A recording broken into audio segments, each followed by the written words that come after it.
Faut-il abolir le mariage? Thèse. Le mariage contrarie la nature. Une plus grande liberté amoureuse ne peut que favoriser le bonheur des hommes. Antithèse. Le mariage garantit le respect des personnes.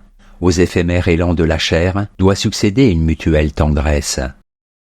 Thèse. Il faut abolir le mariage.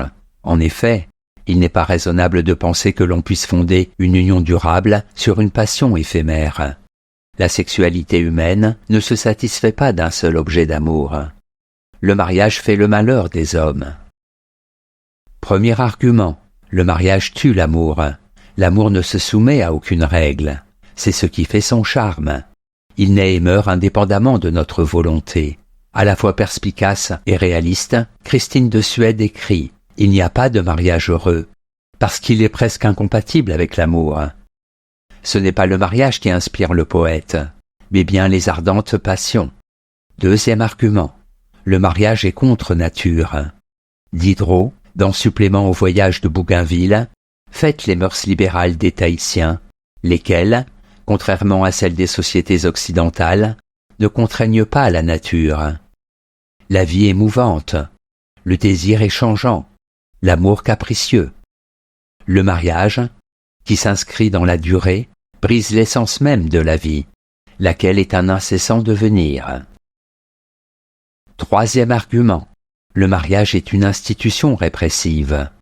La sexualité humaine est comme le phénix, elle renaît de ses cendres, à condition tout du moins d'être libre de s'épanouir. Dans le cas contraire, elle se rebelle. Pendant des siècles, le mariage a été une institution répressive, notamment à l'encontre des femmes.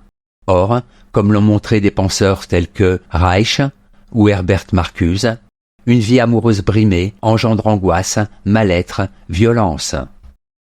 En bref, ce n'est pas le mariage, mais la liberté d'aimer qui rend l'homme heureux. Il n'est pas dans le dessein de la nature que les hommes et les femmes limitent leur désir sexuel à une seule personne. Antithèse. Il ne faut pas abolir le mariage.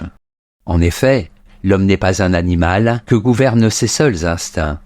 Le mariage implique que l'objet du désir soit reconnu et respecté en tant que personne. Épouser un être est un acte de haute moralité. Premier argument.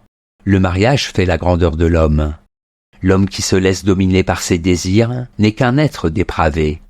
La sexualité ne devient réellement humaine que lorsqu'elle s'associe à des qualités morales, telles que la fidélité, le dévouement, le don de soi.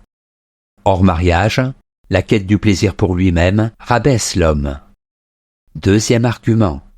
La seule jouissance sexuelle est en soi immorale. Kant, dans sa métaphysique des mœurs, écrit « L'usage qu'un sexe fait des organes sexuels de l'autre est une jouissance pour laquelle chacune des parties se donne à l'autre.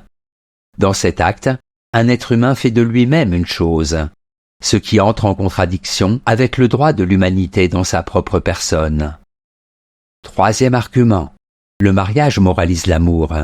Toujours selon Kant, la moralité est rétablie si une personne, acquise par l'autre comme chose, en retour, fait l'acquisition réciproque de cette dernière, car ainsi elle se reconquiert elle-même et rétablit sa dimension de personne. Seul l'acte de se marier peut garantir cette réciprocité. En bref, aimer quelqu'un suppose un don de soi réciproque. Je prouve la moralité de mon amour si j'accepte de m'engager entièrement. Dans le mariage, autrui n'est pas seulement un objet de jouissance, mais une personne à part entière. Synthèse. Sans doute existe-t-il des mariages heureux. Sans doute ne faut-il jamais oublier de conférer une dimension éthique à nos sentiments.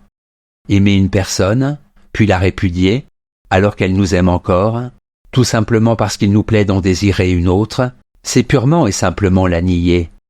Il n'est pas possible de laisser à l'inconstance de nos sentiments le pouvoir de gouverner nos actes. D'un autre côté, comment peut-on raisonnablement promettre un amour éternel, alors qu'il ne dépend pas de notre volonté d'aimer ou de ne plus aimer?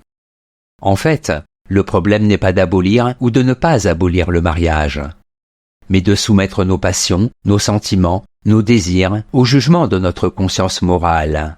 Le mariage n'a jamais empêché hommes et femmes de se manquer de respect, voire de se haïr. Peut-être, il est vrai, parce qu'il exerce une contrainte un peu trop lourde sur nos désirs.